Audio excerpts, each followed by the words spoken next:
Hello everyone, this is Damon with Pixnub. In this video, I'm going to be going over the new Pixnub background swapper standalone program. I'm super excited about this because this is the first release of a standalone program of ours, and we're going to be going down the path over the next year or so to be converting a lot of our plugins to standalone. We're not necessarily converting, but making standalone versions that do the same thing. We'll be keeping the plugins around too. So this just installs like any other standalone program on your operating system. So when you open this, it's not going to run inside of Photoshop. It is on its own. And this will do the exact same thing as the background swapper Photoshop plugin. However, the standalone version runs considerably faster and it uses a lot less computer RAM, and there's no scratch disk, so you don't have to worry about building up a scratch disk. So for those reasons, this is pretty handy. So if you use background swapper, I suggest using the standalone version. So with this, we did something a little bit different with the user interface here. This is a tabbed user interface. So the first tab is the main program. The second tab is the license. And then on the next three tabs, these actually access the Pixnub website. So you can go to the tutorial page for the program. You can go to the page where you can see Pixnub backgrounds and graphics if you're interested in getting some Pixnub backgrounds. And then also a new web page that is under construction, but it's going to be the Pix blog, which is just where we're going to go over tips and tricks and things like that. So, and this is a full-on browser too. So if you maximize the program window, you can actually go to the Pixnub homepage. You can log in right from within the program itself. So pretty slick. Now to get back to the actual program running, this is actually very simple. And like I say, it's if you're familiar with the plugin, this is going to run pretty much the same way. So it's going to take a folder of cutouts, which I've already selected here. So in this case, we're going to use this folder of cutouts. And then it's going to put it into a folder of backgrounds or a single file. And that's one thing we did do different in this versus the plugin. You can select a folder or a file. So if you select a file, you would just select the background file you want. But if you select folder, what it's going to do, it's going to take all of your cutouts and it's going to put each cutout into every one of the backgrounds.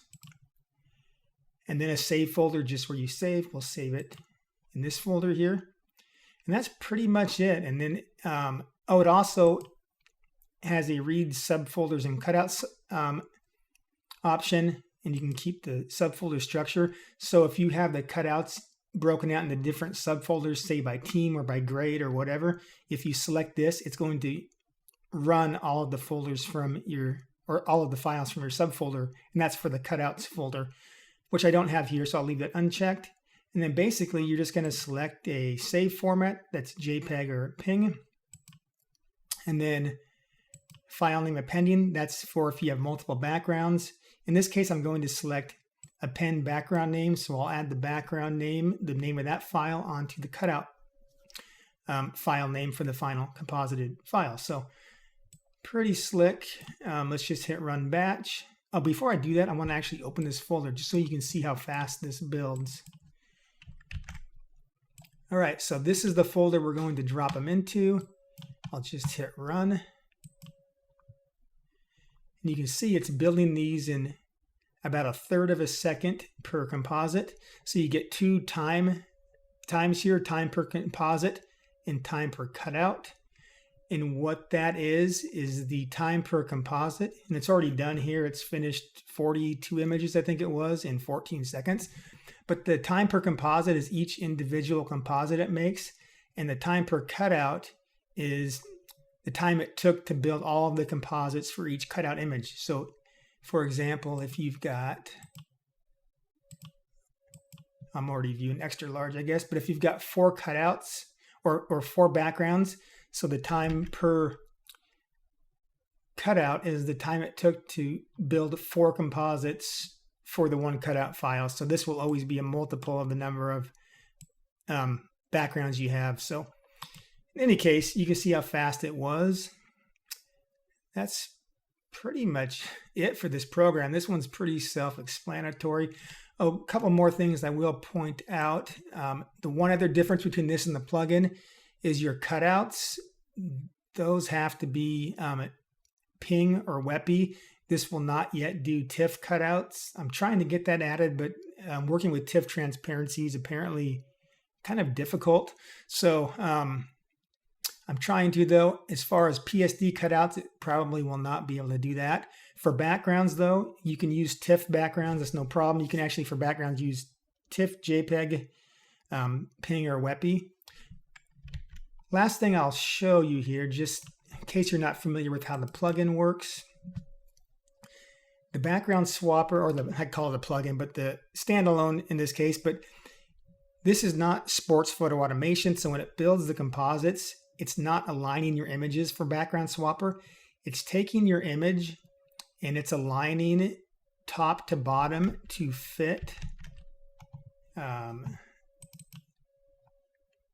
the background here, and it's going to keep whatever spacing you have on the top and bottom. And in the run, I put a horizontal one just so you could see here. It's still aligning the top to the bottom of the cutout, and it's just adding extra space left and right of the image. So it always aligns top to bottom. So when you set up your files, you can set these up through various methods, like our cropping plugin or however you're doing your cropping. But you'll set your crops up as you want them to go into your images, and so it doesn't have to align. With that said, for those of you who use the Sports Photo Automation plugin, which of course is going to do image alignments with various alignment modes to automatically detect the face and player edges, we're actually working on a standalone program that's going to be kind of built off of this as the starting point. It made sense to start with background swapper first because this is the most basic of programs to build. But now that we have these building blocks in place, we're going to be working on not a replacement for sports photo automation, but an auto batch compositor that should run with times like you see here, with very, very fast times, so much faster than Photoshop. And it won't have all of the features that SPA has, but it is going to be able to do layered composites to an extent. And so it'll actually, I think, be very beneficial and useful for people doing high volume compositing. I'm not going to say a whole lot about that yet for a couple of reasons. First, I don't know all the details of it yet, but second, I don't want to give out any of my ideas to the industry before I release those. So that's coming. We've also got face detection cropping coming and quite a few other standalone programs that are in the works too. So anyways, thanks for watching, and I hope you find this useful.